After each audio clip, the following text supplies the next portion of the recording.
시청자 여러분, 안녕하십니까? 4월 21일 뉴스입니다. 먼저 미국 뉴스입니다. 국제유가가 하락했습니다. 미국과 이란 간 핵합의 복원 협상이 진전을 보였다는 소식과 러시아 우크라이나 간 부활절 휴전, 미중 무역 긴장 고조가 복합적으로 작용한 결과입니다. 브렌트유는 전 거래일보다 약 1.2% 하락한 배럴당 66.13달러에 거래됐고, 미국산 서부 텍사스 산원유는 약 1.3% 떨어진 62.88달러를 기록했습니다. 미국 정부 관계자는 오만에서 열린 협상에서 매우 좋은 진전을 이뤘다고 밝히며 다음 주 추가 회담을 예고했습니다. 이란 외무차관 아바스 아라그치는 이번 협상을 건설적이고 긍정적이라고 평가했고, 양측은 이번 주 수요일부터 전문가급 기술 논의를 이어갈 예정입니다. 이란산 원유의 시장 복귀 기대와 중동 내 긴장 완화가 유가의 위험 프리미엄을 낮추는 요인으로 작용하고 있습니다. 다음 뉴스입니다. JD 벤스 미국 부통령이 오늘 21일 가족과 함께 인도를 공식 방문해 모디 총리와 회담을 가질 예정입니다. 이번 3일간의 방문은 무역 협상과 전략적 동반자 관계 점검을 포함하되 자녀들에게 인도 문화를 소개하는 문화 일정에도 큰 비중이 실릴 것으로 보입니다. 공식 일정 중 핵심은 월요일 저녁 모디 총리가 주최하는 만찬이며 외무장관 에스 자이샹카르를 포함한 인도 고위 인사들도 참석할 예정입니다. 다만 JD 벤스의 도착 시간이 지연되면서 일부 고위급 회담은 일정에서 제외됐고, 모디 총리 역시 22에서 23일 사우디아라비아 방문을 앞두고 있어 양측의 회담 시간은 제한적입니다. 벤스는 이후 자이푸르와 아그라로 이동해 자녀들과 함께 관광지를 방문하고 라자스탄 국제센터에서 연설도 진행할 계획입니다. 이번 방문은 2월 양국 정상회담의 후속 조치를 점검하고 7월까지 유예된 상호 관세 제기 여부를 논의할 계기가 될 전망입니다. 다음 뉴스입니다. 미국이 금과 희귀 광물을 포함한 콩고 민주공화국 내 자원개발 투자 협상을 진행 중이라고 더 캐년 타임즈가 20일 보도했습니다. 트럼프 대통령이 이끄는 미국 행정부는 이 과정에 도로, 철도, 에너지 등 대규모 인프라 프로젝트도 포함시켜 아프리카 내 영향력 확대를 계획하고 있습니다.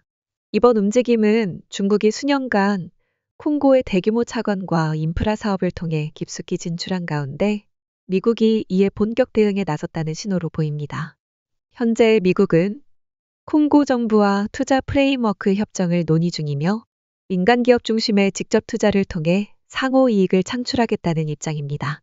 특히 콩고 정부는 반군 세력으로부터의 보호를 조건으로 미국의 안보 지원을 요청한 것으로 알려졌습니다. 다만 미군 병력을 현재 투입하는 방안에 대해 일부에서는 과연 그 위험을 감수할 가치가 있는가라는 의문을 제기하고 있습니다. 다음 뉴스입니다. 국제특송업체 DHL이 미국행 일부 물품 배송을 잠정 중단한다고 밝혔습니다. 오는 월요일부터는 해외 사업체가 미국 개인 고객에게 보내는 $800 초과 물품의 수거 및 배송이 중단됩니다.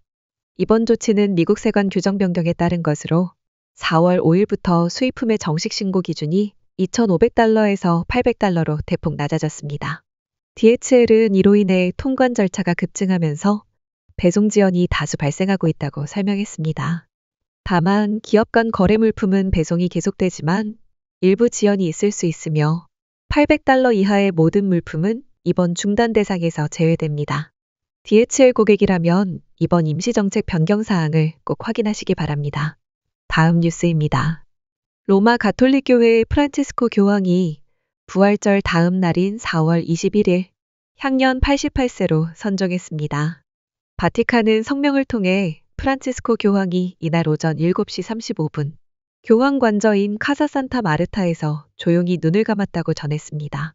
2013년 교황직에 오른 그는 아르헨티나 출신 최초의 교황이자 역사상 첫 예수회 출신 교황으로 주목받았습니다.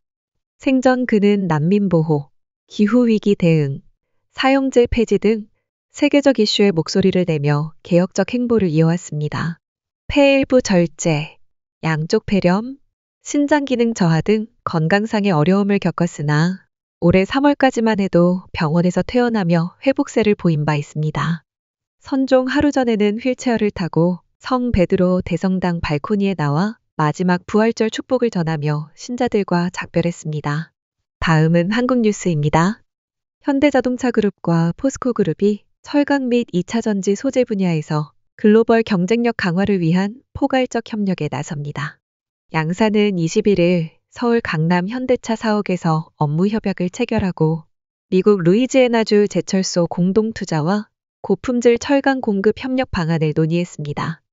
해당 제철소는 총 58억 달러가 투입되며 완공 시 연간 270만 톤 규모의 고급 강판을 생산해 현대차 미국 공장 및 글로벌 완성차 업체에 안정적으로 공급할 예정입니다. 2차 전지 분야에서도 양사는 리튬, 음극재 등 핵심 소재의 안정적 공급망 확보와 지정학적 리스크 대응에 협력하기로 했습니다. 포스코는 리튬 광산 지분 투자와 수산화 리튬, 음극재 생산 역량을 바탕으로 현대차의 전기차 전환 전략을 지원할 계획입니다. 현대차는 이번 협력을 통해 글로벌 전동화 시장에서의 리더십을 강화하고 지속 가능한 성장 기반을 다질 방침입니다. 다음 뉴스입니다.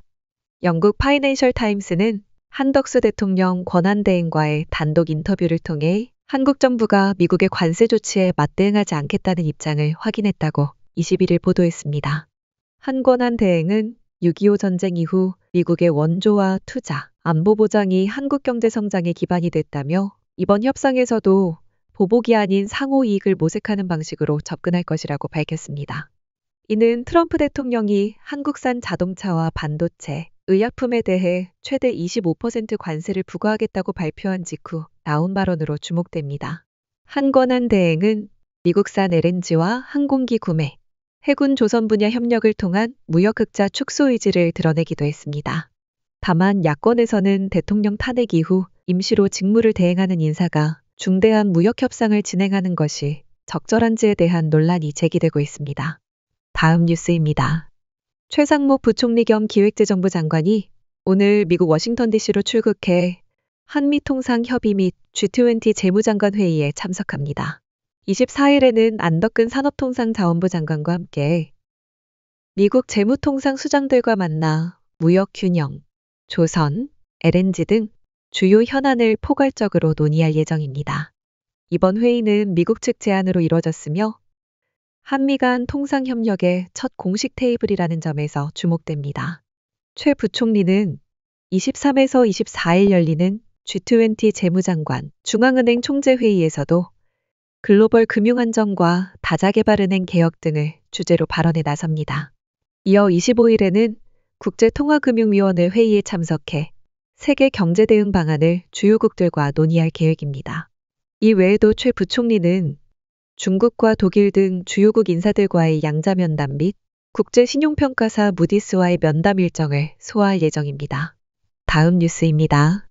지난 18일 강원도 평창상공에서 발생한 KA-1 훈련기 장비 낙하 사고는 조종사의 버튼 오조작으로 인한 것이었다고 공군이 밝혔습니다. 야간 모의 사격 훈련 중 히터 풍량을 조절하려던 후방석 조종사가 비상투하 버튼을 송풍구로 착각해 기관총과 연료 탱크를 떨어뜨린 것으로 조사됐습니다. 비상투하 버튼은 비상시 외부 장착물을 떨어뜨리기 위한 장치로 송풍구와 형태와 위치가 비슷해 혼동 가능성이 높았던 것으로 파악됐습니다. 낙하한 장비 중 기총포드와 실탄 대부분은 수거됐으며 나머지 일부 실탄과 연료 탱크는 수색 중입니다.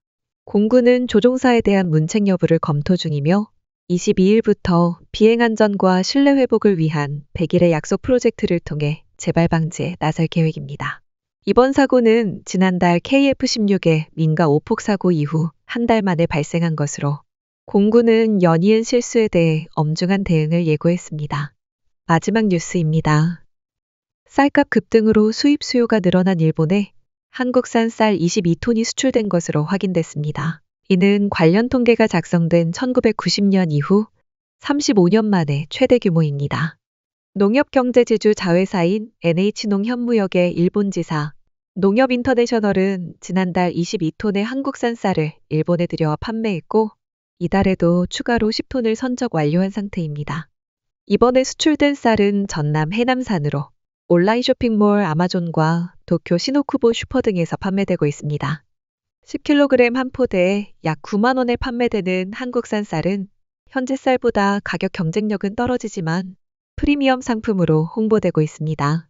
한국 정부는 이번 쌀 수출이 홍보 차원에서는 의미가 있지만 쌀 수급이나 가격에 영향을 주기 위해서는 최소 2만에서 3만 톤 규모가 필요하며 향후 일본의 증산 여부에 따라 상황을 지켜봐야 한다고 설명했습니다. 이상으로 오늘의 뉴스를 마칩니다. 시청해주셔서 감사합니다. 더욱 자세한 내용은 데일리 SK닷컴에서 확인하실 수 있습니다.